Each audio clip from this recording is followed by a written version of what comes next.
इसके बाद इसमें ढेर सारा आप जितना भी बनाना चाहें बना सकते हैं। फिर है द्विविस्थापन, डबल डिस्प्लेसमेंट। डबल डिस्प्लेसमेंट भी होता है,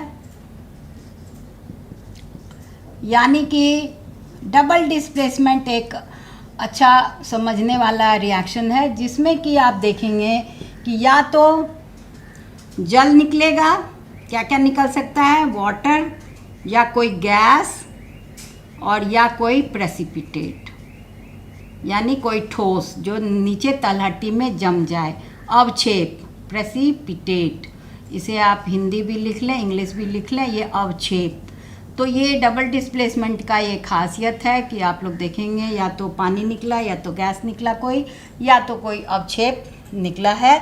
यह क्रिया हम लोग एक देखते हैं, जैसे Na2SO4, ये क्या है, सोडियम सल्फेट, और इसमें बेरियम क्लोराइड, ये दोनों सॉल्यूशन है। क्या है ये, सॉल्यूशन है। तो सॉल्यूशन को हम लोग एक्वस लिखते हैं, एक्वस है। और इसमें हम देखते हैं कि एक अवक्षेप प्राप्त होता है, जैसे इसका पॉजिटिव उसके निगेटिव से मिल जाएगा, ये सारे सॉल्ट्स हैं, और इसका पॉजिटिव इसके निगेटिव से मिल जाएगा। इतना ये सिंपल है।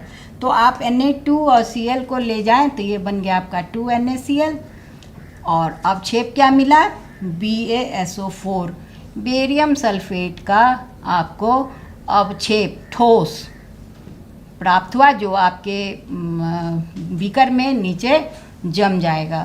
तो यह एक डबल डिस्प्लेसमेंट मेथड आपको मैंने सिखाई कि इसमें आप देख रहे हैं कि आपको ठोस प्राप्त होता है।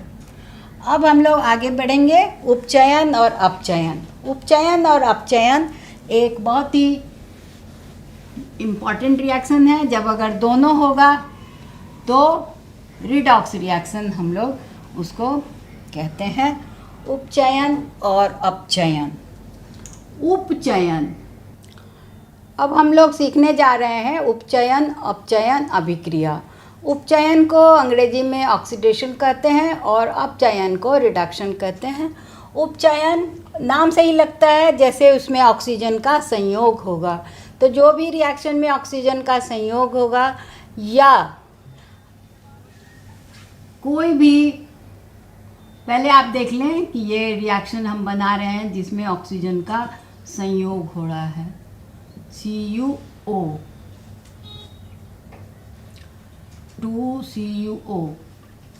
ये कॉपर है, वो ऑक्सीजन से हीटिंग किए हैं इसको, तो हमको मिला है ये कॉपर ऑक्साइड। इसमें आप देख रहे हैं कि ऑक्सीजन का ज्वाइनिंग हो रहा है। तो इस तरह की अभिक्रिया को हम कहते हैं ऑक्सीडेशन। अगर इसमें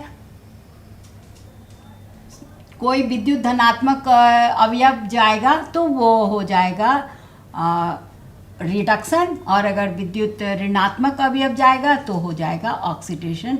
ये सब इसका, और हाइड्रोजन अगर हट गया तो ये सब ऑक्सीडेशन कहलाता है। आप लोग आगे सीखेंगे। तो अब हम लोग सीखेंगे कि ऐसी भी अभिक्रिया है जिसमें रिडॉक्स रिएक्शन कहते हैं, यानी उपचयन अपचयन दोनों होता है, तो इसे कहते हैं रिडॉक्स रिएक्शन। रिडॉक्स रिएक्शन हम लोग देखेंगे जिसमें इसी के से हम बनाएंगे CuO आपने लिया और इसको हाइड्रोजन से हम रिएक्शन करवाते हैं तो हमें क्या मिलता है, Cu + H2O। इसी रिएक्शन को अगर आप ठीक से समझेंगे तो आपको सारा समझ में आ जाएगा।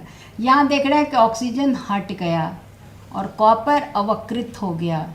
तो ऑक्सीजन का हटना जो है, आपको मैंने बताया ऑक्सीजन का जोड़ना है ऑक्सीडेशन, लेकिन ऑक्सीजन का हटना जो होता है वह रिडक्शन कहलाता है। उसे हम लोग क्या कहते हैं, रिडक्शन। इसी रिएक्शन से आपको सारी बातें समझ में आएगी। यहाँ कॉपर अवकृत हो गया है, कॉपर ऑक्साइड से कॉपर अवकृत हो गया है, और ये हाइड्रोजन में आप देख रहे हैं कि ऑक्सीजन का संयोग हो रहा है।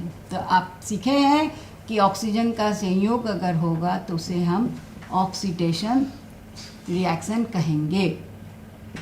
आगे और भी इसके बारे में आप लोग काफ़ी डिटेल पढ़ेंगे। तो एक रिडॉक्स रिएक्शन दिखाकर मैंने आपको ऑक्सीडेशन रिडक्शन का जो इम्पॉर्टेंट उसका जस्ट मैंने आपको इंट्रोड्यूस किया कि क्या होता है ऑक्सीडेशन और क्या होता है रिडक्शन। तो आप फिर से सीखें, ऑक्सीजन का जोड़ना हो गया ऑक्सीडेशन और ऑक्सीजन का हटना हो गया रिडक्शन। तो ये बातें और आगे आप लोग आगे कक्षा में इसको पढ़ाना है। अब हम लोग इसका उपयोग देखेंगे कि दैनिक जीवन में उपचयन अभिक्रियाओं के कई सारे प्रभाव है। सबसे इम्पॉर्टेंट है संक्षारण यानी कोरोजन। क्या है वो? संक्षारण। आप देखते हैं लोहे का जो है वो धीरे धीरे जंग लग जाता है, उसे जंग लगना क्रिया कहते हैं संक्षारण। संक्षारण जो है वो है लोहा जो है वो क्या हो गया? आर्द्र वायु यानी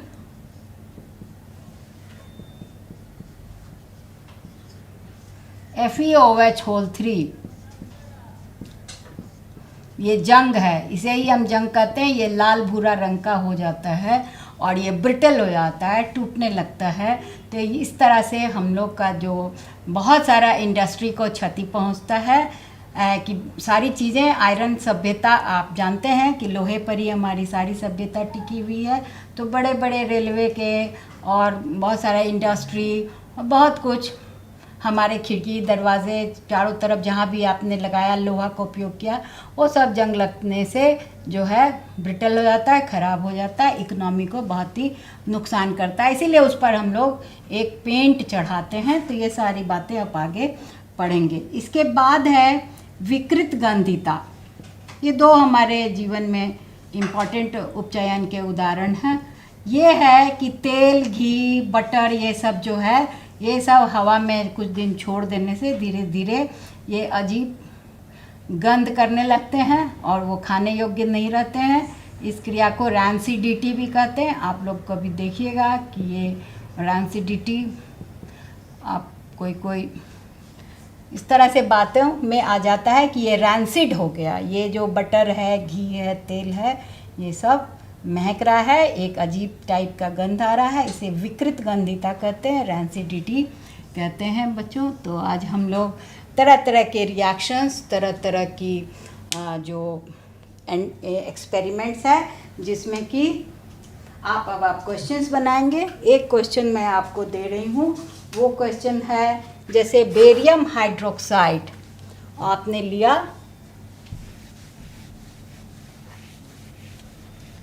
बस एक एग्जाम्पल आपको दिखा रही हूँ, वो है बेरियम हाइड्रोक्साइड। अब जैसे कि हम नाम बोल रहे हैं तो आपको तो फार्मूला लिखना है, तो BaOH2 ये नहीं बताए थे, इसलिए इसमें अमोनियम क्लोराइड का रिएक्शन करवाए हैं। क्या करवाए हैं? Ammonium chloride. तो क्या हमको मिलेगा? BaCl2 barium chloride plus NH3 plus H2O। ये इक्वेशन को आप बैलेंस करेंगे और बैलेंस करके यहाँ 2 दे देंगे, तो यहाँ 2 दे देंगे, तो ये Cl2 हो गया, 2Cl Cl2 हो गया और 2NH3, तो इसमें 2 हाइड्रोजन बच रहा है, 2 हाइड्रोजन यहाँ है, तो ये 2 हो गया, ऑक्सीजन भी 2 है, तो यहाँ मैंने 2 लगा दिया। तो ये समीकरण मेरा संतुलित हो गया। और ये समीकरण में क्या हो रहा है? यह एक ऊष्माशोषी अभिक्रिया है। ये क्या है? आपको ऊष्माशोषी यानी ये ठंडा हो जाता है। तो ये रिएक्शन जो है ये आपके एग्ज़ाम के लिए यह भी एक इम्पॉर्टेंट है। तो बस अब मैं जितना तरह का रिएक्शंस आपको बता सकती थी ये मैंने बताया। तो आप लोग इसको, और भी आपकी किताब में ढेर सारी हैं, आप लोग इसको अच्छे ढंग से करेंगे। तो थैंक यू।